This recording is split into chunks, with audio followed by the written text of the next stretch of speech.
Welcome everybody to Beyond the Summits World Tour. Do apologize for the stream difficulties, had to restart XSplit, but here we are, game number 1, LGD versus Absolute Legends.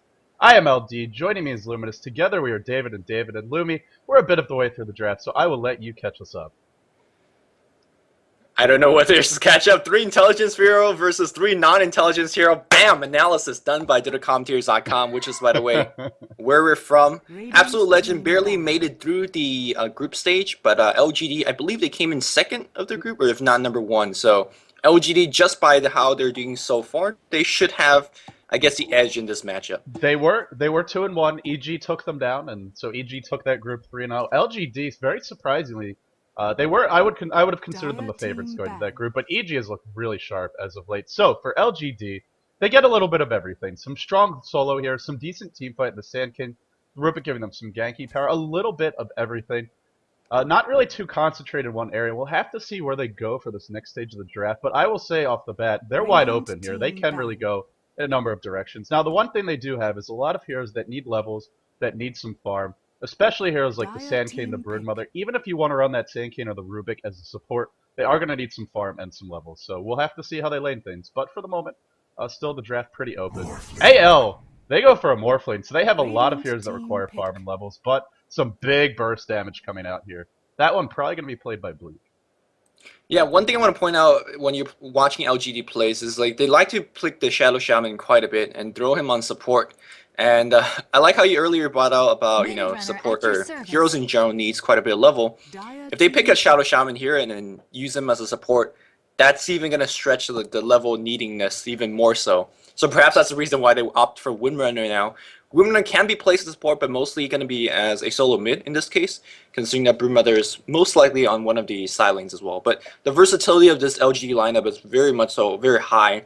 All of these heroes, Rubik, Sand King, and Windrunner, can be played as a solo or a support. So it's very hard for AL to kind of expect these lanes and predict these lanes. Right, and also predicting the roles, who's going to be getting the bulk of the farm. They go for a Venomancer as their final pick. So it looks for AL like they're going to be playing on the dire side. I guess the question is, what are they going to do for this off lane? It could be Queen of Pain going down there. I guess they could run a tri-lane with the Morphling, Venomancer, and Leshrac, but it's not the strongest tri. It's got a lot of burst damage, but 2 heroes that are quite squishy in the Venomancer Leshrac. We're going to have to see what they want to do, but this is a team that needs a lot of farm, needs a lot of levels, and frankly, I'm going to call it a greedy lineup, Lumi. I don't really think that's an exaggeration here. Even Leshrac as a support needs a lot. Tinker, Queen of Pain, Morphling, no real disables across the board. Leshrac be the only stun for this team. And against heroes like Broodmother and Dragonite, this could be big trouble. Yeah, it's a greedy lineup that without the option of having a jungler. If someone's not doing poorly, you could send an Enigma or Enchanter, Enchantress into jungle, free up a solo lane, and try to get as much EXP and gold. Absolute Legend don't have that option, so if they don't win the laning stage, they are going to just playing with the deficit throughout for the remainder of the game.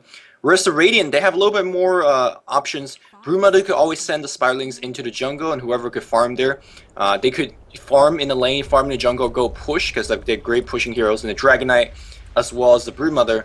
But we'll talk about that in a bit. Let's introduce the players. Xiao A's going to be playing the Dragonite. Seems like he's going mid, rushing for a quick bottle. Good old solo mid DK. Sylar, the carry player, is going to be handling the Broodmother. Meanwhile, the rest of the guys are going up top. We have Windrunner being played by Yao, DD Sand King, and we have DDC's Rubik. Yeah, guessing it will be Yao getting the farm in this lane. DD and DDC are normally the 2 support players.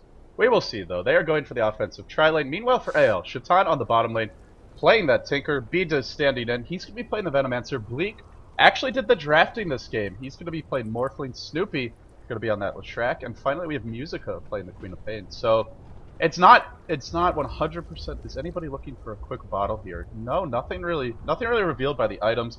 It will be Tinker, or excuse me, it will be Bleek in an off lane, or in one of the side lanes, but that's pretty much a given anyway.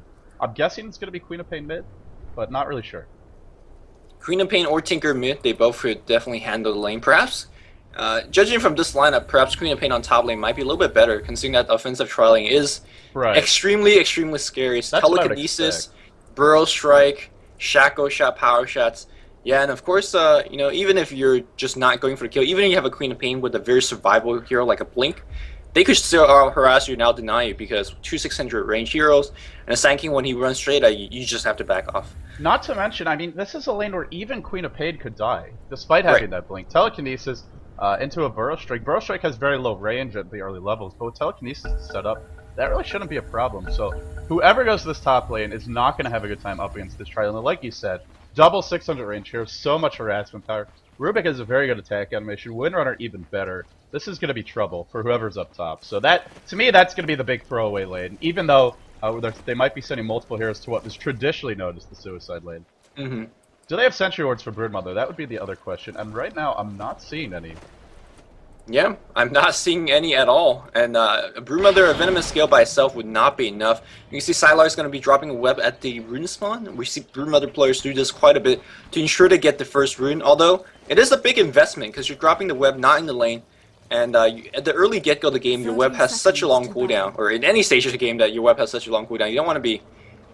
It's kind of a big risky thing, especially on your journey back to the lane as well. You'll have time to place one web in the lane, but if you need to place multiple webs, if they're really pushing the lane or trying to pull it back, doing a lot of denying, you're not going to have that second web up, and you might not be able to last hit for a waiver. So, not the biggest loss, but definitely a bit of an investment. So, the pole camp gets warded off, but LGD is really not going to care about this at all, as their tri-lane is up top. Broodmother can still farm the other jungle camps once she gets some levels into the spider lanes. Snoopy, as well as Venomous, are actually going to... Oh, Sylar. Sylar. Unlucky. I think he, the rune spawns like a split second after that 0-second mark, and he might have just figured it was top. Yeah, I think that was the case. And this happens to me all the time anyway, but that web now does actually nothing. So that's kind of a pain. But let's see how Queen of Pain is going to be handling on that top lane. Earlier you're talking, as we see a smoke gang on mid, so they want to set up a first blood there. Tinker, very killable as a hero. And here comes Dragonite, Burrow Strike, Telekinesis, toss him back. There's going to be a Burrow Strike, and Dragon Tail is going to be after. No, Fire Breath was already used, but Sand King's going to pick up the first blood. I want to, earlier pointing out how the Sand King has such a low range, but the cool thing about Sand King's stun is if you get it off, it's such a high duration stun, no matter the level. So if you have to set up like Telekinesis and Dragon Tail, or on the top lane you have a Shadow set up, it is going to be a very, very legit stun. Right, between the time that you throw them up in the air and the amount of time they're stunned, it's over 2 seconds, even at level 1. More than enough to bring down that Tinker, and Tinker dying this early is going to give Xiao 8 a great time in the middle lane. Already has his bottle picked up, he'll be last taking everything. 7-1 in the first wave. Xiao 8 already having more CS than any other, pretty much all the other players in the game combined. Plus, getting, oh, he didn't get the first blow, but he got assist. Oh, Gale onto DDC on the bottom lane, so they're going to try lane bottom. Burrow Strike on 3 by DD, and that should at least put an end to this aggression. It will. So we have a Broodmother tri-lane, not what you or I expected, I think, but we'll have to see how this one pans out. Yeah, LG definitely wanted to do a tri-lane top, or perhaps didn't want to do a tri-lane Broodmother. I could say that for sure, but right now LGD has option. Once Broodmother turns 3, we could see a little bit of jungling start to happen. This too is a great roaming ganking party, and I think that at the end of the day, Absolute Legend, like I mentioned earlier, does not have that option. They can't go into jungle, nor can they gank that effectively. So Absolute Legend have to win this lane big. You know, the one option they have, not right now, but in the mid game, is to stack up those Ancients and have Tinker farm them. And what you can do is even have a couple supports come, get the experience, let Tinker have all the gold, because really what he needs is boosted travel at level 6. So they, I guess in that sense they have a bit of an option, but it's an option far off in the future, and this game may be won or lost by the time that even comes up. So exactly. For the moment, the top lane, Windrunner leading the charge here, 10-3, and this is a lane where generally I would expect Queen of Pain to have the edge, but Musica had to play it safe, not knowing where that tri-lane was. And getting those first early couple last hits really will help you out. Now, expect Windrunner maybe to go for something like a Tranquil Boot Soul Ring. It's something we see a lot of nowadays from the Chinese Windrunners, just to really dominate the laning stage. And if she goes for that, the harassment from Shadow Strike, not going to be too obnoxious. Oh, middle lane, Xiao 8 gets a kill on the Tinker, helped out by DD. And that's another death for Shatan. Yeah, DD got a Invis rune. It was scouted out by a ward on the bottom river, but unfortunately Tinker still got picked off. Now there's a Sentry Ward on the bot lane already dropped, and so do towards Absolute Legend to make it go, because again they can't be trading 3 people's EXP for 2, because LG's gonna pull ahead slowly but surely. It's kind of a weird placement for this ward, because they're middle lane, the bottle's on the ground, Xiao 8's bottle stolen by Shatan. Or no, wait, was that Shatan's bottle? I think that was Xiao 8's. No, yeah, that's definitely Xiao 8. He's going dot. And Oh, so he just lost 600 gold in the bank. Again, I think Shatan going down 0-2, he doesn't mind so much. Because yes, in fact, you can use your enemy's bottles. that's a 1,200 gold swing. That's Yep. Now, granted, the experience still on the side of Xiao 8, but oh my goodness, Shatan, that is such a ballsy play. If Sankyo's in the neyborhood, he dies and doesn't get the bottle. Walking right by Xiao 8 to do it. That one belongs in Dota. Maybe in the funny time section. Oh, man. This really can't be overstated, though. That is such a big deal to have your bottle stolen. Again, 600 gold that Tinker doesn't have to farm. He can now go straight for his boots of travel. Still a ways off. But for Heroes having a bad start, this really helps. Yeah, maybe skip his soul ring for a little bit, too. I mean, but it looks like DK is going to find himself a regeneration, but still, not as good as a bottle. Kinda helps, though. Okay, so we've had some back and forth, and the big question is, how is this tri-lane doing? Bleek, getting a good amount of farm here, 8-1, almost keeping up with Windrunner. And top lane, it looks like we will have an initiation on the Musica. Shackle shot, not being thrown just yet. Is going to latch anyway, tracks him down. The Burrow Strike available. There you go, Burrow Strike, power shot. Could be used, not even going to need it. The right clicks are enough.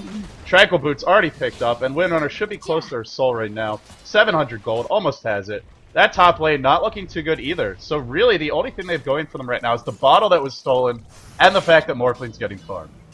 I think walking a game to count on stealing some bottle and get yourself back in the game is not a good game plan. So I'm going to say that Absolute Legend is nothing's really going their way. They may be getting a little bit lucky in here and there, but for the most part, we do see LGD doing that jungling as Spiralines are helping to farm that Golem camp on the top.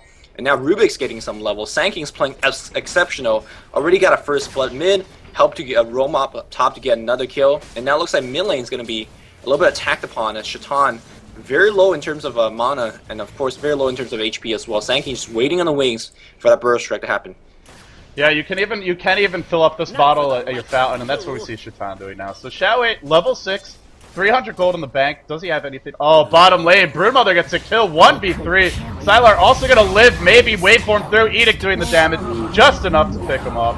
At middle lane, it's Shatan being dove by DD. That's what I was waiting for. They get the kill, and now they can do some damage to this tower. With that level 1 Dragon Form picked up, this is something LGD has. There's some good push power through the Dragon Knight early on, with the Flame Breath, as well as with that ability to right-click on the tower. And he's going to mow down the creep wave, and here he goes. And really, go ahead. Xiao, by the way, got another bottle. Just again, he needs it. He either gets a slow ring or a bottle. You need that mana regeneration, and being mid, you know, bottle perhaps a little bit better there. So hopefully he doesn't lose this one. Yeah, no, I think it's worth it, especially because there's a tri-lane bottom, so he's able to control the runes pretty effectively with DD roaming all over the map. Now, something I want to point out, we haven't talked about it, but Shatan is going for the traditional Tinker build, the laser rockets, old school, if you will. Unfortunately, this won't help him deal with the push. Big dive middle lane. Shatan held in place, lockdown, Burrow Strike through, couple more auto attacks, will do the job, and Shatan goes down again despite stealing that bottle, not having a good time. DD dropping low, Sandstorm already used, he should take a fall, one more right click will do the trick. Ooh. There you go, salving through it, DD, gonna live, nope, gets cancelled by the poison. It is a level 2 Gale. Lumi, he's gonna live anyway, and in comes a hasted Xiao 8, out for blood. That haste rune will wear off, bdiz should survive, but frustrated and flummoxed at pretty much every turn. Gale just barely missing. Yep. Absolute Legend is losing control in this game. Bleek, in terms of his farms, got 34 in 7 minutes. Not too bad, but Broodmother's got a little bit... Well, actually, Broodmother's only got 24, so... You know, he's not farming too good himself, but I think Sylar getting a kill against a tri-lane means a lot. Means everything to me. It just shows you that LGD is just grabbing a firm control in a lane that they shouldn't get control. It was a dueling versus tri, so... And they've left, what went wrong there. They've left Bleek out on an island now. They've just abandoned this lane for the moment. Here come the supports, maybe going to roam back that way. But really, what can they do? Level 4 Leshrac, level 3 Venomancer. No boots picked up on either of them. And that Edict is really not going to do much with the Spiderlings here, so I'm just not sure. Look at Bleek. Look at the harassment he's taking. Sylar out for blood. No, he's going to back off. The Splitter is missing, and the Spiderlings, well, they just sort of wander off. But they'll be back for more soon. Sylar's dominating this lane. Windrunner 2 dominating that top lane. Everything pretty much going the way of LGD aside from that bottle. And middle lane, Xiao 8 taking some damage. But really, what can this Venomancer do? No boots. You really can't gank without them. And Xiao 8's already level 8. Probably wouldn't even care if he did get killed. bdiz is going to deny this regen rune. That's a bit of an annoyance, but he can always bottle throw. What do you do right now if you're AL? I don't know, don't get ganked, because DD's coming in right now. Burrow Strike across the ledge, power, ooh, nice shackle shot, and that should be a power shot to finish through. That even forces out Bleek's TP, although I don't think Bleek minds, he wants to be in this lane. anyways. But yeah, I think all of LGD's offense is just from their roaming sanking. Roaming sanking, you know, when it doesn't work, it's horrible, but when it does, you're ganking into your boots, you're ganking into a bottle. That's the second and third smoke he has purchased for his team, and it's just so effective. And Windrunner doesn't have the mana right now to set up the gank, but he has a soaring like you mentioned earlier. Here comes bdiz. If he gets a Gale off, maybe Yao could be in a little bit of trouble. There's a Gale not hitting, so he's gonna be fine. Sanking is gonna be journeying now to the mid lane to set up a gank against Shatan. This Windrunner just so survivable right now. I really love this build if you know you're going to be stuck or sitting in your lane for a long time. Triangle Boot Soul Ring, and by the way, Mechanism only 600 gold off. Once this mech is up, that's going to mean big trouble because a mech this early, AO are all about the burst damage. They have Gale, they have... Oh, now wait, huge dive mid. DD with the backstab. This Sanking absolutely everywhere, but the turnaround, it comes in Epicenter use. They get the Tinker again. Only 500 gold, but Musica should be able to turn 2 here. If he gets TP out, will it be in time? No, just in time, are you serious? Oh man, that stinks. Man, DD's farm is just off the charts right now, and he's just doing it by roams and ganks. He's got 0 creep kills, but damn, he's playing really, really well. I just want to reiterate that. It's a great game to be a roaming tank. You're up against the tri-lane bottom, and then you have a mid lane that's really unprotected, a Tinker, very gankable. And then even this Queen of Pain, although this Queen of Pain has a ward now, she didn't have a ward before, had no idea if Sanking was up there, so there have definitely been openings, but give the Sanking credit, he has exploited them beautifully all game. Yeah, if you look at the gold earn right now, the Radiant Farmers, Sanking, excuse me, not Sanking, the Brewmother, the Dragon Knight as well, Windrunner, leading the chart, and we have Sanking very, very close to Bleek as well as Musica, so that just shows Absolute Legend very, very far down. You were asking what can they be doing in the next couple of minutes to come back. They can't get ganked off anymore, so try to get a couple of towers, but it's going to be difficult because LGD is constantly doing the pushing. Meanwhile, on the top lane here, look at the burst against Venomancer, had no chance. Teleportation comes in, nice waveform for 2. Is Snoopy going to hit that splitter? That's going to be absolutely huge. He's not even going to try for it. Yeah. Wow. I feel like there's nothing to lose. If you miss it, you back off. Well, he is quite squishy, only has the bracer picked up, could easily go down if he misses it and they turn around on him, so perhaps wants to play it safe. Leave it in defense, but while that's happening bottom lane, the pressure mounts. LGD putting a pressure on both sides of the map simultaneously, really spreading AO thin, and without the March of the Machines, without the boost to travel, AO not really equipped to deal with this. Burrow Strike in onto Snoopy, Shackle Shot not going to latch, might not even need it. Power Shot should be enough, dodging the Split Earth. Snoopy still not throwing it down, not even going to get it off. That cast animation very long, and now the turn onto Shatan. Might be the next target. Broodmother getting the tower bottom, but we'll watch Shatan shackled up. He will go down again. Not a fun game to be Tinker. Stolen bottle or not, nowhere near these boots of travel, and with these outer towers going down bottom, as well as the tier 1 top soon to fall, I'm not sure where he's going to find that farm. There's no March to fall back on. This is an all-in ganky build. Yeah, and you were mentioning earlier, sometimes if you fall behind the Tinker, you can actually team in to stack those Ancients. Well, the option is not even existent at this point. You need really max March to go for it. GG gets called by Bleek. It's not early well, I suppose it is, but right now Absolute Legend is down so much. So much. Time-wise, it's early. In terms of game situation, not at all. I'm completely with you. 12 minutes in, we have a GG, so we will be headed to game number 2. This whet my appetite, but I gotta say, I'm looking for something a little bit more substantial for the main course here. Game number 2, LGD versus AO, will be coming up soon, and I can tell you right now, I don't think we're going to see quite so many heroes that need farm, need levels in AO. Yeah, you called it. You nailed it right on the head. Like, they are such a greedy lineup, and I just said, if they don't win the early gaming stage, like, they would never come back. They just need too much level, and they're not going to find it anywhere else. You know, it's something they clearly they had to have known that was the case, and that's why we see them calling GG this early. If it was a different kind of lineup, well, they probably wouldn't be behind this much, but they would also have a little bit more potential for comeback. There was just no way for this team to gank, really. They were completely reliant on that Leshrac Split Earth to set things up in team fights, and with him not having a good start, the tri-lane kind of falling apart. Just wasn't there. LGD take the first game, 11-2, 12-minute victory. Not quite the minute 5 victory for that we saw against M5, but pretty close nonetheless. We'll be headed into game 2 momentarily. You're watching Beyond the Summits World Tour. I am LD. He is Luminous. Together we are David and David of dotacommentaries.com. Don't go anywhere, guys. You won't want to miss this.